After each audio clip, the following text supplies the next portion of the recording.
All right, Kane. So, Kane Satsui, they call me the big dog. Fantasy Football Fanatics. I'm Mike the Beatdown Carrillo. Here coming to you live from San Bernardino, California.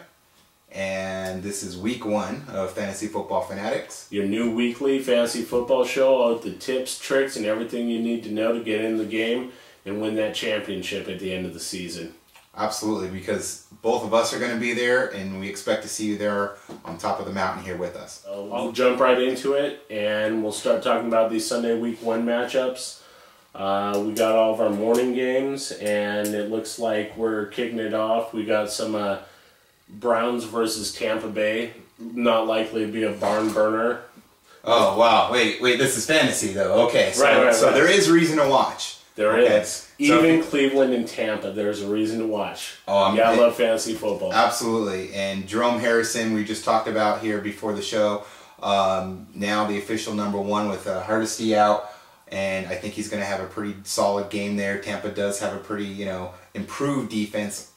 Don't know to say if they're actually going to be in the top 10. Tampa Bay don't really love what's going on here in terms of their offense. A little bit weak, obviously, at the quarterback, Josh Freeman. Not even a good QB2 in most formats, but he is supposed to play even with the hand injury. I think they're really going to have to lean on the running game. Weak, injured Browns linebacking core could give Cadillac Williams a big week, and it should be interesting to see what goes on with Huggins as well. He's flying through under the radar in a lot of leagues right now, but he's one to watch. All right, what do we have next here? We have the game I want to talk about, Miami and Buffalo. So, the AFC East, I'm a Finn fan. But the AFC East, I tell you, it's probably one of the toughest divisions in football this year. It is. They're really evenly matched. And actually, I think we'll like to see a lot of the games that come out of that division this year. So, and there's a lot of good fantasy prospects going on here in the AFC East. CJ Spiller was just dynamic in the preseason. I wouldn't be scared to start him. Once again, I'm going to look at him as a low tier 2 running back, a flex option there. If you have him in a PPR league, it looks like they're planning on using him a lot in the passing game as well. Once he gets out in that open space, he can make some plays. Ronnie Brown is healthy again. Next game we're looking at is going to be Cincinnati and New England. This is one of our ones to watch. This is a very promising game. This could be a very exciting game. You have a revamped, kind of rejuvenated Cincinnati offense with the addition of Terrell Owens. Cedric Benson is, a good running back. Carson Palmer has clearly 2 legit receivers there that can catch the ball in the end zone. Big, long receivers with Chad Ochocinco and T.O. that can pull them down. And then, of course, the talk of Cincinnati is Jermaine Gresham, the rookie tight end coming in. Big physical guy. And, he clearly had some chemistry going on with Palmer in this season. So look for Carson Palmer and the Cincinnati Bengals to pass a lot. And then the next one in the game to watch is definitely Indy and Houston. So Indianapolis is going down there. This is going to be the game that you expected to see on Thursday night. Okay, this is going to be the game where you're going to have 50, 60 total points combined here in this game. They're going to air it out. You have Reggie Wayne, Andre Johnson, the dynamic new Arian Foster coming in with the #1 role. Joseph Adai is in his contract year. I would say with Peyton Manning, expect to have him over 300 passing yards, 3 touchdowns. Matt Schaub, I'm looking at him about 277, 280 yards. He has the potential to go over 300, but I think with Arian Foster that they're going to run the ball a lot more. They're going to see what this kid can do, so they're going to limit some of that.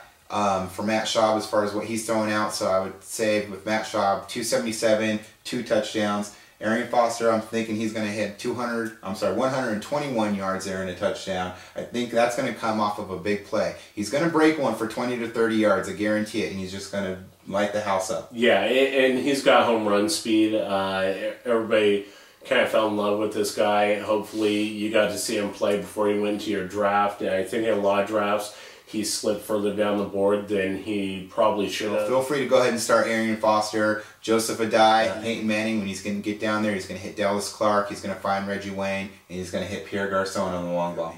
Green Bay and Philly. This is going to be a good game. Green Bay, Philly.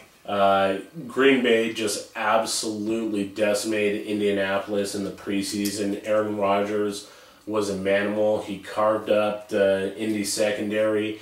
and put up 3 touches in no time flat. He was projected to be the #1 fantasy quarterback going into the season by most people's accounts and by a lot of professional accounts. He wasn't expected to make it out of the first round. In some leagues he did. Running back heavy, touchdown only leagues he did, where premiums put on running backs, but overall in any other draft format he was a first round pick. And with Philly here, you have Kevin on the cob. We'll see what he can feed up to the receivers out there. Jeremy Maclin, Deshaun Jackson, and Brent Selleck. I think they're going to have a pretty solid game. I'm not going to say it's going to be as great as the Houston-Indianapolis game, but I definitely look for Kevin Cobb to put up about 200, 250 yards. I think they're going to manage him a little bit more just to see what he has to make sure that he can actually manage the game as the starter.